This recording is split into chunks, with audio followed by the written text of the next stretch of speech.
અમેરિકામાં ગેરકાયદેસર રહેતા 205 ભારતીયોને લઈને ત્યાંથી રવાના થયેલું વિમાન ભારતના અમૃતસરમાં પહોંચ્યું છે. મોટાભાગના પંજાબીઓ છે, થોડાક ગુજરાતીઓ પણ છે. એ બધા અમેરિકામાં ગેરકાયદેસર રહેતા હતા, કાયદેસર રીતે નહીં, એટલે એમને અમેરિકાએ કાઢી મૂક્યા છે. ભારતમાં પણ ગઈકાલે સુપ્રીમ કોર્ટે આસામમાં જે ગેરકાયદેસર બાંગ્લાદેશીઓ રહે છે એમના માટે કહ્યું કે આ ગેરકાયદેસર રહે છે એમને એમના દેશમાં ક્યારે મોકલશો. કોર્ટને પણ એટલી સમજણ છે કે ગેરકાયદેસર રીતે આવીને વસતા હોય, એ પછી બાંગ્લાદેશ હોય, બર્માના રોહિંગ્યા હોય, તે ગેરકાયદેસર રીતે સરકારી જમીન ઉપર અતિક્રમણ કરનારા કોઈ પણ હોય, એ બધાને એ જગ્યા ખાલી કરવાની હોય, એ કાયદાનો સામાન્ય નિયમ છે. અમેરિકાએ એનું પાલન શરૂ કરી દીધું છે. ડોનાલ્ડ ટ્રમ્પે ચૂંટણી વખતે અને ચૂંટણી જીતી ગયા પછી પણ કહ્યું હતું કે જે લોકો ઇલીગલ રીતે રહે છે એ બધાને હું દેશમાંથી હાંકી કાઢીશ, અને ઇલીગલ રીતે રહેનારા લોકોને એને એલિયન એટલે કે પરગ્રહવાસીઓને ક્રિમિનલ એટલે ગુનેગારો એવા શબ્દો વડે વારંવાર નવાઈજા છે. આ લશ્કરી વિમાન ભારતમાં લેન્ડ થયું અને પરત મોકલું એની સાથે એક સંદેશો પણ આવ્યો છે કે જે લોકો અમેરિકામાં ગેરકાયદેસર રહે છે એ બધા બહિસ્તરા પોટલા બાંધવા માંડે, અને જે અમેરિકામાં ગેરકાયદેસર જવા માંગે છે એ સરહદેથી જ એટલે કે અમેરિકાના એરપોર્ટ ઉપરથી અને દરિયાઈ માર્ગે જતા હોય તો બંદર ઉપરથી ભારત કે પોતાના દેશમાં ઘર ભેગા થવાની તૈયારી રાખે. ટ્રમ્પે બીજો મહત્વનો સંદેશો આ ડિપોર્ટેશનમાં એટલે કે ત્યાંથી પાછા મોકલવામાં એ પાઠવ્યો છે કે આ મુદ્દે એકદમ કડક છે, કારણ કે ભારત અમેરિકા વચ્ચે રેગ્યુલર ફ્લાઇટો, સિવિલ વિમાનો ઘણા બધા છે, પણ ટ્રમ્પે C-17 ગ્લોબમાસ્ટર નામનું એરફોર્સનું વિમાન વાપર્યું છે. આ વિમાન વાપરવું એ અત્યંત ખર્ચાળ છે, પણ ટ્રમ્પ એના માટે તૈયાર છે, કારણ કે એને સંદેશો આપવો છે કે ગેરકાયદેસર રીતે અમેરિકામાં ઘૂસી આવેલા લોકોને કાઢી મૂકવા એ મારી લશ્કરી ધોરણે પ્રાયોરિટી છે. મિલિટરી વિમાન વાપરવાના એકથી વધુ અર્થો છે. એક તો ડિસિપ્લિન બતાવે છે, બીજું કે કડકાઈ બતાવે છે, ત્રીજું ઇમરજન્સી બતાવે છે કે આ સામાન્ય મુદ્દો નથી, અમેરિકા આના ઉપર અત્યંત ગંભીર છે.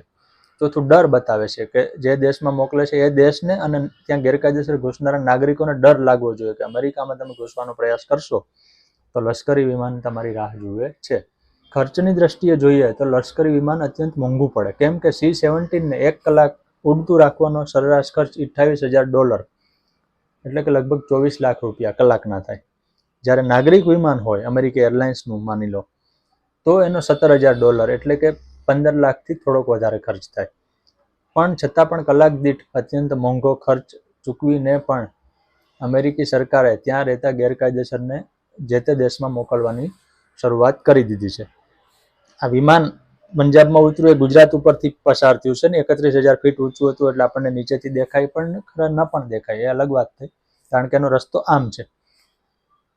હવે સવાલ એ છે કે ભારત અમેરિકાના સંબંધોનું શું? તો આનાથી સંબંધોને એટલા માટે ન ફેર પડે કે આ બધા ગેરકાયદેસર રહેતા હતા, ત્યાં અમેરિકી સરકાર એને છૂટ આપી નથી, તો એમને પરત મોકલવાના જ હોય. એમ કે ભારત બાંગ્લાદેશીઓને કેટલીક વાર સંગ્રહે, જ્યારે આપણા દેશના નાગરિકોને નોકરી, રાશન, પાણી બધું મળતું ન હોય ત્યારે બાંગ્લાદેશીઓ કે અન્ય દેશના લોકો અહીંયા આવીને રહે તો આપણને કઈ રીતે ફાવે? એવું જ અમેરિકાનું છે.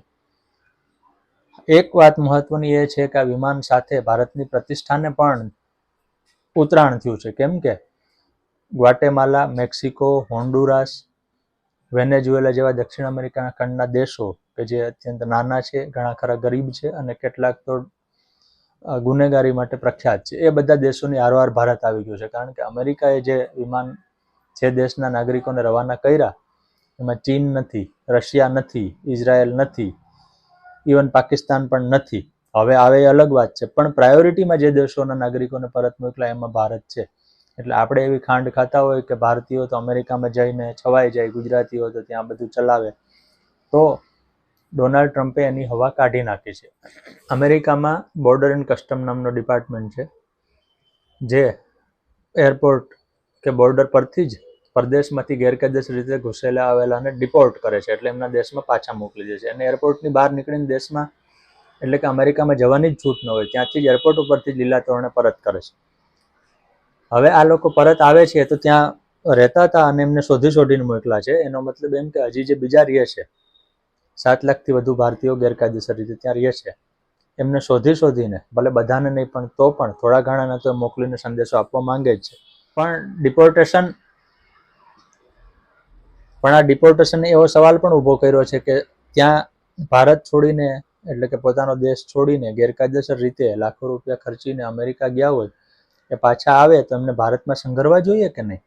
એ અંગે દરેકના પોતપોતાનો જવાબ છે, પણ અત્યારે તો એવા 205 જણા આવ્યા છે અને ભવિષ્યમાં વધુ આવશે.